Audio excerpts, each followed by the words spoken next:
بسم اللہ الرحمن الرحیم۔ السلام علیکم ورحمۃ اللہ وبرکاتہ۔ نور اسلامک ٹیچر کے معزز ناظرین السامعین، آئیے سب سے پہلے دعا میں شمولیت کر لیجئے۔ اللہ رب العزت آپ سب کے اوپر اپنی رحمتوں کا برکتوں کا نزول فرمائے، آپ کی تمام تر ضروریات اور حاجات کو میرا اللہ اپنے خزانوں سے پورا فرما دے، آمین یا رب العالمین۔ ناظرین اکرام، آج کا جو عمل میں آپ کو بتانے جا رہا ہوں، یہ سورۃ الکوثر کا ایک بڑا ہی مجرب ترین اور بہترین عمل ہے۔ آپ جانتے ہیں کہ سورۃ الکوثر کے جتنے وظائف ہوتے ہیں وہ وظائف بڑے ہی بہترین وظائف ہوتے ہیں۔ یہ مالا مال کر دینے والے وظائف ہوتے ہیں، دشمن سے حفاظت کے وظائف ہوتے ہیں، اور ان وظائف کے ساتھ دنیا بھی ملتی ہے اور آخرت بھی ملتی ہے، محبت بھی ملتی ہے، دوستی بھی ملتی ہے، اور وہیں پر ان وظائف کی برکت سے دشمن سے حفاظت بھی ہوتی ہے اللہ رب العزت کے فضل و کرم کے ساتھ۔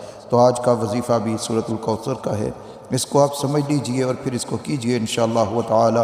جس بھی مقصد کے لیے آپ کریں گے اللہ فضل فرمائیں گے، رزق بڑھتا چلا جائے گا، کاروبار مل جائے گا، ملازمت مل جائے گی، دشمن سے حفاظت ہو جائے گی، دنیا میں بھی عزت ہوگی، آخرت میں بھی عزت ہوگی، محبت پیدا ہوگی، لوگ آپ کے ساتھ جڑتے چلے جائیں گے انشاءاللہ تعالی۔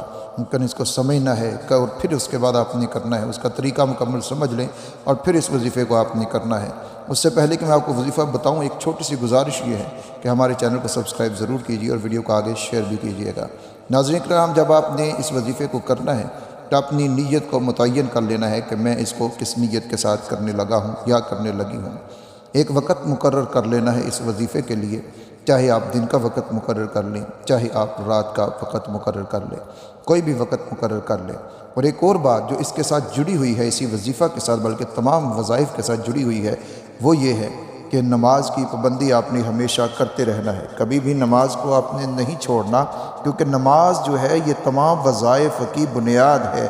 اگر نماز نہیں پڑھیں گے تو وظائف کی جو تاثیر ہے وہ کبھی بھی حاصل نہیں ہوگی، اور پھر شکوے ہوں گے، گلے ہوں گے کہ ہم نے وظیفہ تو کیا ہے لیکن ہمیں اس سے کوئی فائدہ حاصل نہیں ہوا۔ اس لیے سب سے پہلی گزارش میں یہ کروں گا کہ آپ نے نماز کو کبھی بھی نہیں چھوڑنا، ہمیشہ نماز کو پڑھتے رہنا ہے، نماز کی پابندی آپ نے ضرور کرنی ہے۔ اور اس کے ساتھ ایک اور چیز ہے، وہ ہے سورہ یاسین کی روزانہ تلاوت۔ فجر کے بعد یا کسی بھی وقت آپ سورہ یاسین کی ایک بار تلاوت ضرور کر لیا کریں۔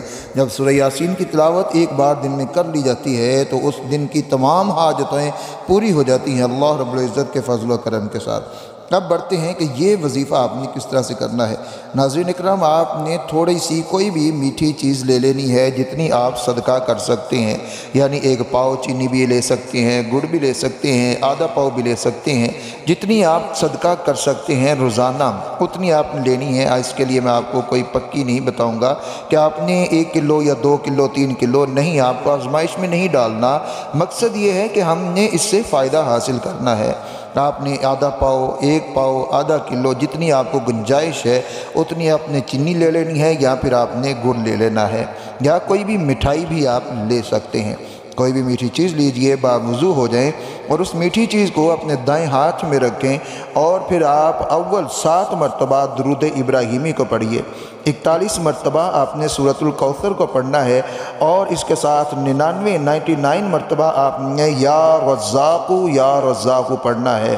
پھر آخر میں آپ نے 7 مرتبہ درود ابراہیمی پڑھنا ہے، اور اس کے بعد آپ نے اللہ رب العزت سے اپنے مقصد کے لیے، اپنی ضرورت کے لیے دعا کرنی ہے، اور پھر وہ جو میٹھی چیز آپ کے پاس ہوگی اس کو آپ نے صدقہ کر دینا ہے۔ ناظرین اکرام، 11 دن یا پھر اپنی ضرورت کے مطابق 21 دن تک آپ یہ وظیفہ کریں گے تو انشاءاللہ تعالی اللہ رب العزت کا ایسا فضل ہوگا کہ آپ کی تمام تر ضروریات، حاجات پوری ہو جائیں گی۔ جس کے لیے آپ یہ وظیفہ کریں گے آپ کو اس میں ضرور کامیابی ہوگی انشاءاللہ تعالی۔ تو اس ویڈیو کو آپ نے شیئر ضرور کرنا ہے تاکہ دوسرے لوگوں کا بھی فائدہ ہو سکے۔ انشاءاللہ تعالی بہت جلد ایک نئی ویڈیو کے ساتھ ملاقات ہوگی۔ اللہ حافظ۔